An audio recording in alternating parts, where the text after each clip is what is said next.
शिशु संगोपन संस्था संचलित सविता रमेश फिरोदिया प्रशाला, इयत्ता चौथी, विषय मराठी।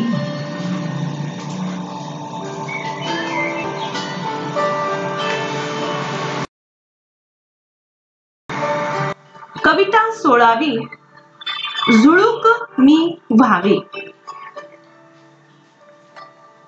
मुलांनो, या कवितेमध्ये कवींना झुळूक व्हावेसे वाटते। झुळूक होऊन कुठे कुठे फेरफटका मारावा याचे वर्णन या कवितेत केले आहे। चला तर या कवितेचा अर्थ पाहूया।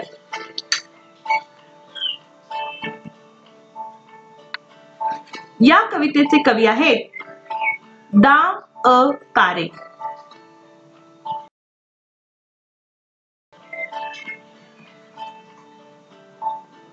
कविता वाचूया। वाटते सानुली मंद झुळुकमी व्हावे। सानुली म्हणजे लहानशी, मंद म्हणजे हलकीशी आणि झुळूक या शब्दाचा अर्थ होतो हवेचा झोत। तर कवी म्हणतात की मला असे वाटते की मी एक लहानशी हळुवार झुळूक व्हावे। घेईल ओढ मन तिकडे स्वैर झुकावे। ओढ या शब्दाचा अर्थ आहे इच्छा, आस आणि स्वैर या शब्दाचा अर्थ आहे मोकळेपणाने, स्वच्छंदपणाने। तर या ओळीचा अर्थ असा होतो की जिकडे माझे मन ओढ घेईल तिकडे स्वच्छंदपणे मी बागडावे।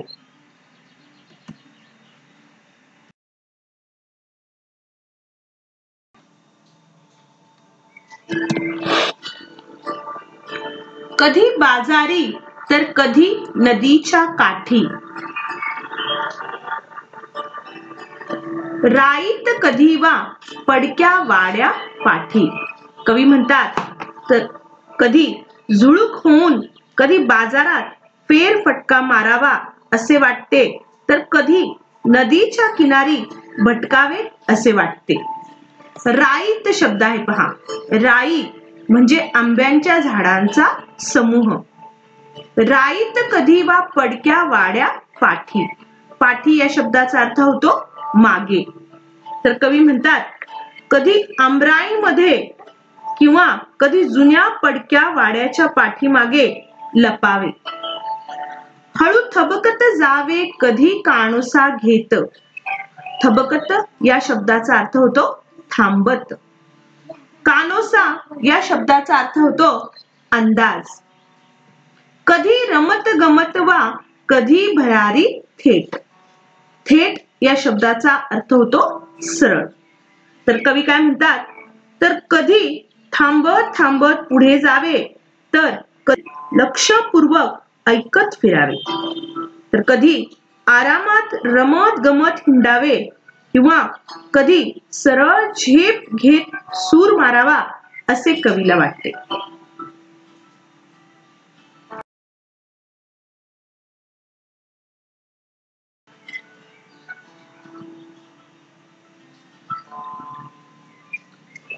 लावून अंगुली कलिकेला हळुवार, ती फुलून बघे तो व्हावे पार पसार। अंगुली या शब्दाचा अर्थ होतो बोट। कलिका या शब्दाचा अर्थ आहे कळी। पार या शब्दाचा अर्थ आहे लांब व पसार या शब्दाचा अर्थ होतो पळणे। तर कवी काय म्हणतात पहा की नुकत्याच उमललेल्या म्हणजे नाजूक कळीला अलगद हळुवारपणे बोट लावावे आणि तिचे फूल होण्याच्या आत तिथून पळून जावे, म्हणजे कळीची फोड काढावी। परी जाता जाता सुगंध संगे न्यावा, तो दिशा दिशातूनी फिरता उधळून द्यावा। परी या शब्दाचा अर्थ होतो पण, परंतु। संगे या शब्दाचा अर्थ आहे सोबत। कवी म्हणतात परंतु पुढे जाता जाता तिचा सुगंध सोबत न्यावा आणि दाही दिशात फिरता फिरता जगासाठी उधळून द्यावा.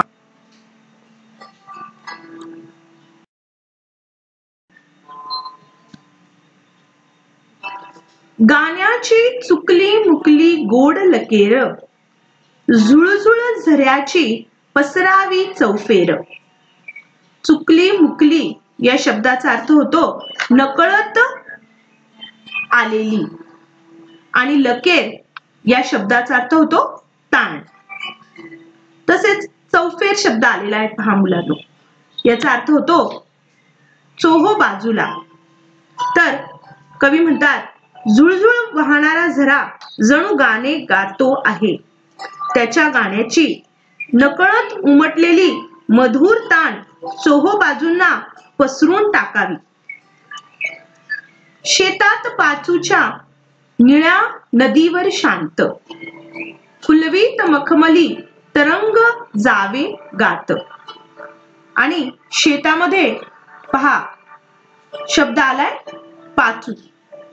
पाचू म्हणजे हिरव्या रंगाचे रत्न.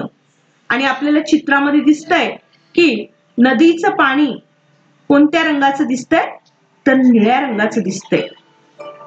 मखमली शब्द आलेला आहे पहा. मखमली म्हणजे अतिशय नाजूक विणीचे वस्त्र किंवा रेशीम. आणि तरंग या शब्दाचा अर्थ आहे लहर.